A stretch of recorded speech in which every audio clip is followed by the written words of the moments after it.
Hello, welcome to Algebra 2. My name is Mrs. Belyakov. Today's lesson of Saxon is lesson 89, solving quadratic inequalities. The purpose of this lesson is to solve a system of quadratic inequalities by graphing, and then to check your answer. When they say system of quadratic inequalities, it's because they're going to give you two or more inequalities so you can solve. In this case, the method we're going to use to solve it is graphing. In these two inequalities, you can identify which one of them is quadratic and which one of them is linear. For example, the first one, the greatest exponent is a 2. That makes it a quadratic inequality. And in the second one, the greatest exponent is a 1. That makes it a linear inequality.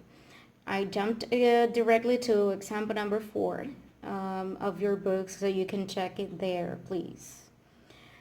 For these two inequalities, for us to solve it by graphing, we're going to use a tool of mathway.com.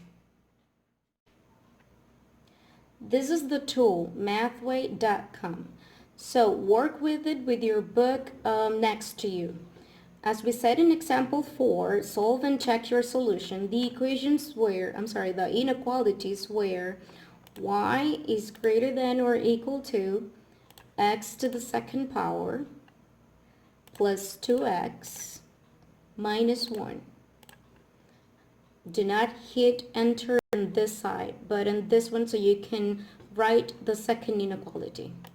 The second inequality says y is less than 2 times x plus 3. Once you hit enter on this side, on this button, the calculator will know what to do. It's going to graph the system of inequalities. Look, it's going to look something like that. The red one represents the quadratic inequality and the blue one represents the linear inequality. Now, if you notice you're seeing shades, it's because we're using inequalities. Now, our solutions is not only going to be the intersection of the quadratic graph and the linear graph, but it's going to be a region. It's going to be a shade. In this case, since we have two inequalities, one quadratic and one linear, the solution is going to be the intersection of both shades. In this case, the solution is going to be in this side. That's going to be our solution because it's where the both shades intersect.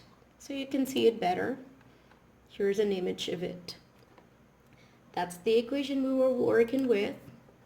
And this is the graph. Now, since I have to check my solution, I'm going to choose a point that is outside of the region that I call solution and another point inside of the region that I call solution.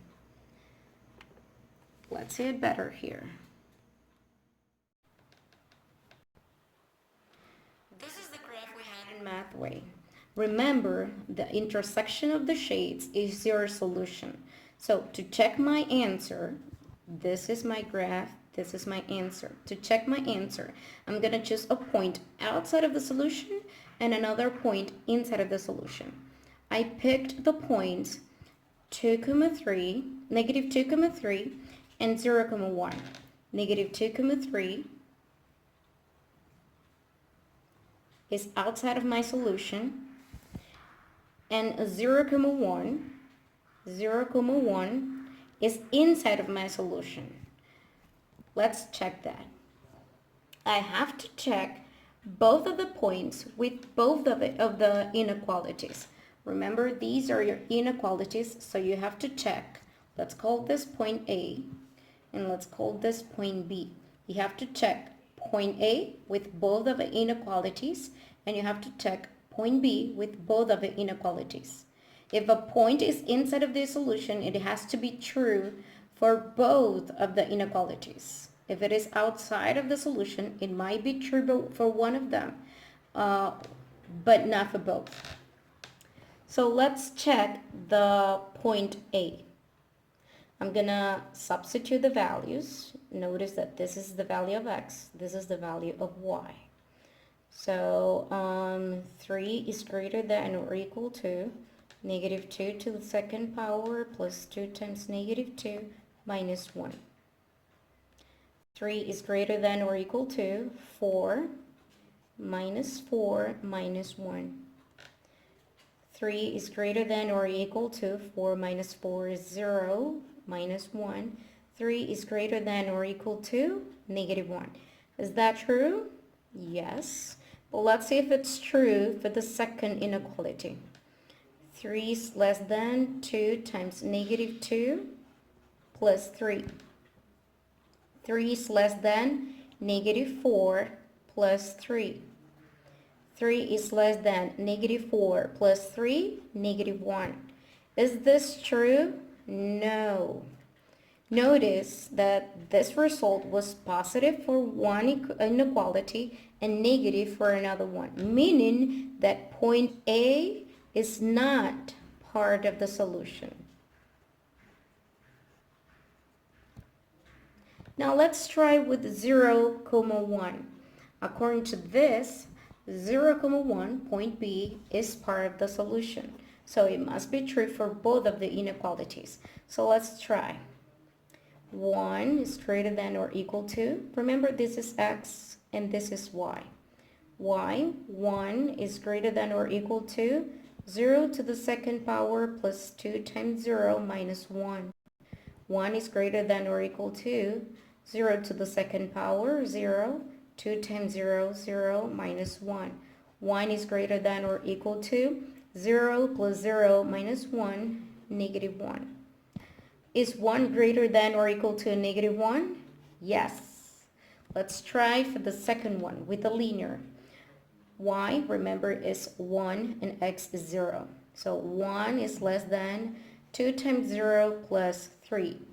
1 is less than 2 times 0, 0 plus 3. 1 is less than 0 plus 3, 3. Is 1 less than 3? Yes. Since it is a yes for both the inequalities, B is part of the solution. And that's how I checked that my region was correct. Now, check the comment section so you can see the assignment of this lesson. Lesson 89, solving quadratic inequalities. Oh, by the way, the Bible integration. Trust God because He's got the solution to the current situations. Trust Him, guys. See you next time.